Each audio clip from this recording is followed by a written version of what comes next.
sida. بسم الله الحمد لله والصلاة والسلام على رسولنا محمد وعلى آله وصحبه أجمعين. أولا الله وما هذا سكله إلهي سبحانه وتعالى إسلام نقدي أنت سكجدال وحربي إن نسلق قريب صنه إسلام نماذج ونعمة إلهي سبحانه وتعالى ونقول قال ذي قفك إلهي سبحانه وتعالى إسلام نماذج سينا نمعك وين ولا ليال مجرته وحربي إلهي سبحانه وتعالى وحي وذكر فإن ذكرى تنفع المؤمنين واني أوانو waxay anfacaysaa dadka mu'miniinta ah waxa laga yaabaa inaad maaragtay aad aragtid qof walaala oo qof dumar ah oo aan maaragtay aan asturnayn waxa laga yaabaa qof ilaahay subxaanahu wa tacaala ama xumaan ku jira oo maaragtay muxuu ahaa ama salaad tukanayn dadkaas oo dhan waxa lagaaga baahan yahay inaad ilaahay subxaanahu wa tacaala aad risaaladiisa aad gaarsiisid inaad maaragtay u naxariisatid inaad wax u sheegtid ayaa lagaaga baahan yahay qofna maanta ma haysto go'aan ah sida uu ku sugan yahay maanta inuu ku sugnaanayo waayo nabiga sallallahu alayhi wasallam waxa kamid ah akthar ducaa rasuul sallallahu alayhi wasallam waxa kamid ah allahumma ya mughallib alqulub thabbit qalbi ala dinik allah qalbiga gadgadiya ilaahay oo diintaada igu sug waxaan rabay bal arinkan maaragtay cibrana say noogu noqoto ilaahayna waxaan ka baryaynaa walaalahaas in ilaahay subxaanahu wa tacaala hidaayo kaamil alla uu siiyo waa laba qof oo Soomaaliyeed labadan qof oo Soomaaliyeed ilaahay subxaanahu wa tacaala hidaayo allaha siiyo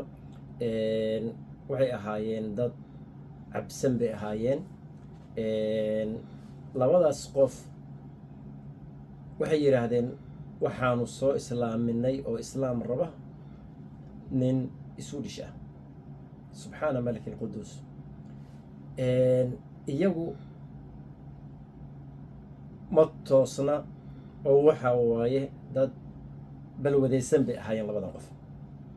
qofkaasaan rabnaa islaamnimadan u sheegaynaa ma gudniin baa looga baahan yahay tawxiidka in maaragtay loo sheeg ayaa loo baahan yahay waxa cajiib ah sababtoo ah walaalahaasi waxaa loo qaatay inay yihiin dad iska hadlaya salaadii casar ayaa waxaa yimid nin isu dhisha oo 70 jir ah wuxuu yiri laba nin oo balwadaysan baa ii yimaadaan is aragnay waxay ii sheegeen islaamku waxa uu yahay ayay ii sheegeen marka waxayna dhaheen haddaad rabtid in aad maaragtay aad islaam wax ka ogaatid masaajidka tag allahu akbar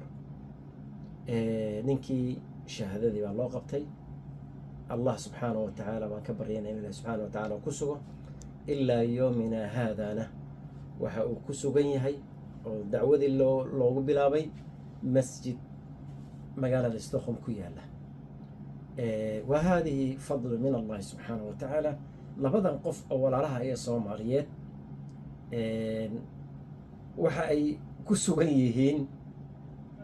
haddii qof Soomaaliya ama aniga ama qof kale oo arko wuxuu oran lahaa dadkan iyaga khaldan laakiin iyagu xaaladaas ku sugan ayay haddana dacwadii Allah subxaanahu wa tacaala ayay gudbiyeen marka ilaahayna waxaan ka baryaynaa labadaas qof in ilaahay subxaanahu wa tacaala walla uu soo hanuuniyo wayna qaateen ilaahayna waxaan ka baryaynaa inaan u duceyno in ilaahay subxaanahu wa tacaala la sugo ninkiina ilaa yoomina haada masjidka ayuu joogaa duruus baa la siinayaa tawxiid baa la siinayaa waa 70 jir lacalla allah waxaa iimaan kartaba inay maaragtay waqti yarba adduunka uu soo oga harin yaa sabab u ah labadaas qof oo cabsanaa ayaa sabab u ahaa ilaahay waxaynu ka baryaynaa allah na sugo waxaan oran lahaa walaalaha qofna hadduu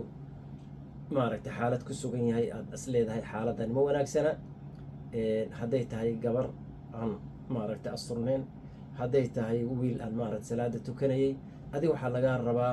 in aad risaaladii allah subxaanahu wa tacaala aad gaarsiisid oo wax u sheegtid هداية توفيق ومن الله سبحانه وتعالى وصلى الله على نبينا محمد وعلى آله وصحبه أجمعين.